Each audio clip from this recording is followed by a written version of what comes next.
just a little bit of the trail system within that, but I've never actually done a loop of the Hurt course. I've never actually done it. It's pretty gnarly though, right? Yeah, it's really gnarly because it's not just like, I mean, I thought Western States was pretty gnarly, but Western States for the most part's dry. I mean, obviously you have to cross a river, so that part's not dry. Right. But as far as terrain goes, it's dry and dusty. Like I remember, the biggest thing with Mike was, and even Steve, when Steve ran with him, they were just so dusty and dirty. Even me at the end of the day, I was just, crewing, and I just had so much dust and dirt on me. With Honolulu, it's all tropical. It's like almost like rainforest-ish, where they run it, the Hurt, and it's pretty much like, so it's your footing has got to be on.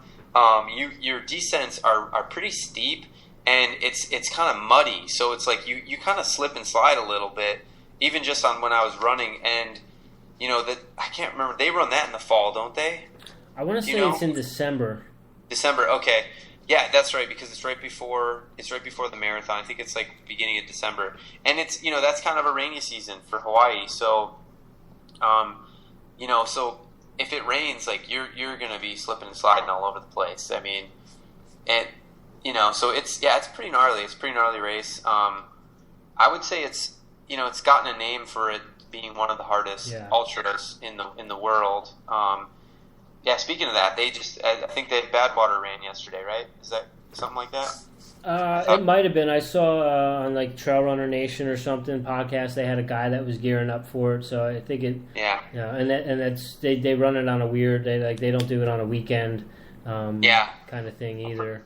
I'm pretty sure it ran yesterday. But either way, I mean, those. The Hurt is like insane. It's cool though. A lot of the people on the island go out and support it. It's a protected place on the island as far as like the terrain and stuff. Like they don't build on there. They'll never build like in that kind of. It's like almost like a reservation in a way where they're very, very protective of their land, which is in my opinion great. I love that they protect their land so much. So. It's an amazing event there, and the ultra community there is very, very small, as you can imagine. So, but there's people out there that like they crew every year and they know the course, and I would say they're probably not doing a ton of running. I bet it's like mostly like power hiking, and then there's places where you can run. I don't know the whole course, like I said before, so I'm sure there's places out there they can do a little bit of running, but It's definitely gnarly. Yeah, it looks like that. It was run. Guy from Nebraska won, of all places. But, no way. Yeah. You know what's funny is that kid that won Western States was from Nebraska. No, the girl is from Nebraska. I think the kid's from Wisconsin. Oh, okay. Yeah, the girl's I knew one of them was from Nebraska. Litchke or whatever her name is, which is yeah. Okay, yeah, the other kid's from Wisconsin. You're right, yeah. But remarkable. Nebraskans, man.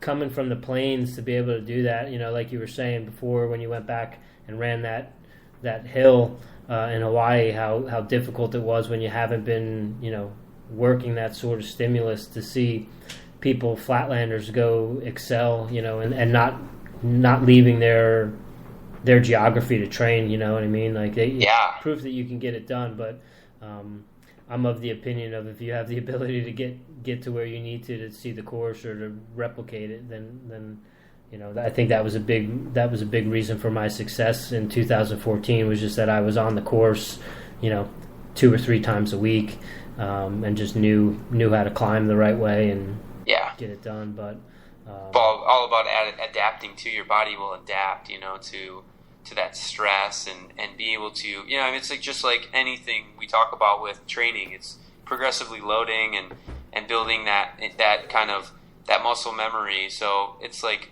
if you're stimulating a different kind of source as far as like your muscles, as far as the way, how fast you're running up and down and whatnot, it's only going to benefit you more, being able, and if you're doing it smart too, you were doing, your training was like, perfect at that time, it was, you were injury free, you were running running well, you had all the right things going for you. So, I mean, it's one of those things where if you're doing it right, you can really really thrive on that. Yeah.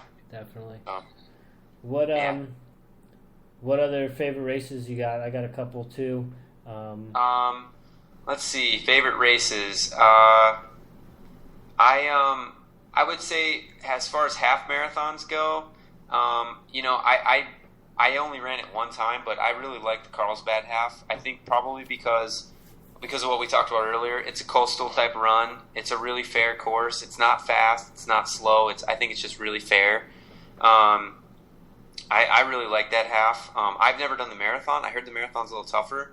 I heard it's a little slower, but I also heard the Honolulu marathon's a little slow for a marathon, just because of it gets a little hotter and people aren't used to, running in the 80s. Yeah. But I was living there, so I kind of adapted.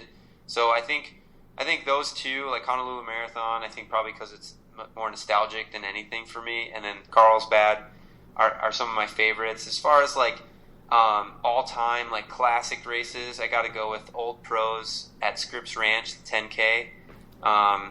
That race just is awesome, man. Those people are rad. The beer garden is awesome at the end. I mean, it's got everything you need. It's got a super fast course for a 10K. Lake Miramar is one of the best like training places to go around here for tempo type runs. For just if you want to just go for a run on a nice flat area with no cars, you can go around Lake Miramar. You got about 5 miles there to run around. So that's probably, as far as like everything goes with the people involved, the kind of the race atmosphere. It's America's birthday. You can't go wrong, Yeah. Nice. So, yeah. Have you ever, the half that's in February around in the like Rancho Santa Fe area? You know which one I'm talking about? That's San Diego half. Yeah. Have you ever done that one? I haven't. I may do it this year, actually. I was going to do it last year, and the trials were on the same exact day. So I couldn't do it last year, but I think I may jump in this year. It's a nice hilly course, and I like it's the real hilly hilly. stuff. Did you do that one? I did it. That was the first race I ever did when I moved to San Diego. And again, coming from New Jersey, where I think I'm used to running hills or whatever, and then you think of it from being on the East Coast to the coast, you think it's going to be flat, and that's not the case in San Diego at all. Yeah. And man, I got my ass kicked, and it was just like it was a humbling experience to welcome to San Diego. You need to get it together and start, focusing on some different things here if you're going to be running out here. Right. But it's a nice course. It's scenic, and they have a cool cheer station. It's like the first mile or mile and a half in, and then it's there on the way back in. And they had I remember running out and running back in, them yelling beer or mimosa, and there was a guy in front of me on the way back in that chugged a beer. And I was like, there is no way this dude is beating me if he's chugging a beer right now. I'm going to rally and finish this, get it done. But that's a fun little one. I would definitely get it, check it out if you can get in there and run it. It's a fun course. Nice. But yeah, I have one of my favorites is also a coastal run too. It's in New Jersey. It's on Long Beach Island. So Long Beach Island is like a barrier island in New Jersey at the shore, and it's 18 miles long from one point to the other. And they run every year. They run a race in October to benefit the Israeli athletes that were killed in 1972 in Munich at the Olympics.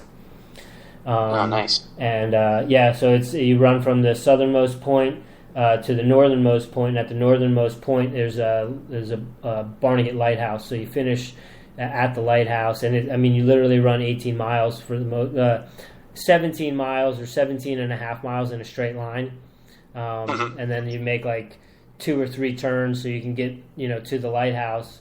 But it's just one of, again, like I was saying, if you catch it on a nice crisp morning in October and it's very calm and not too much wind, it's I've had some really good races there in the past, but if you catch it on a bad day where you got like a nor'easter blowing in, or there's just some heavy winds coming out of the north, it can make for a pretty long, challenging day. But it's just a fun race. I lived down there for a bit, so I like that one.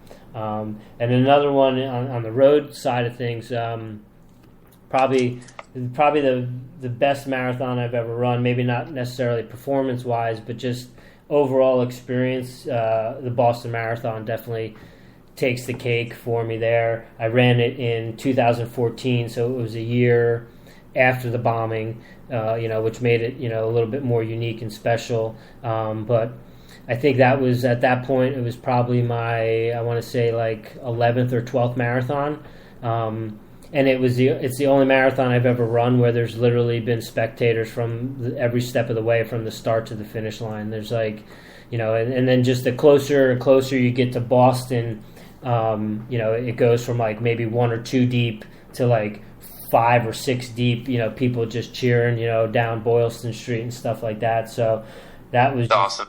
Absolutely amazing. And then just because of the stuff that went on the year before with the bombing and stuff, just to see how the people in the community were so appreciative for people to come back to Boston and support the city. And it had like just random city Boston people thanking us, because we had our blankets on and our medals on, and just thanking us for running the race and coming to Boston to support the community and the city and stuff like that. And even we walked by one hotel, and one of the doormen was like, "Oh, you guys ran the marathon?" He's like, "Come on in, we got food and fruit and drinks and stuff like that." So the hotel, whatever it was, they had like a whole spread of bagels and bananas and just juice and Gatorade and water and stuff like that for just anyone that was walking by that ran the race. So that was a really cool experience. And then the other cool thing with that one was I had coached in, I think up until I left for California in 2002, I was coaching high school cross country, indoor and outdoor track, and I had my star athlete the last year that I was there. He ended up running like 4:20 in the mile, but he went to MIT, and I just happened to turn the corner at mile 23, and I heard someone calling my name, cheering for me, and it's like I'm in a sea of 30,000 people, and the city is packed, and like someone is picking me out of this crowd. And I turned, and it was the kid Matty Metlitz that I coached a couple years previous, 4 or 5 years before that he lives up there now because he went to MIT, and he was just out cheering and spotted me out of the crowd. So it was a super cool experience all around. And that's a great story. I had some San Diego friends that were out there that came out, and we had all run the year before. We had all run the Mountains to Beach Marathon in Ojai, and from Ojai to Ventura to qualify. So they were out there, and then my cousin ran, and she's run it like, I want to say 6 or 7 times now.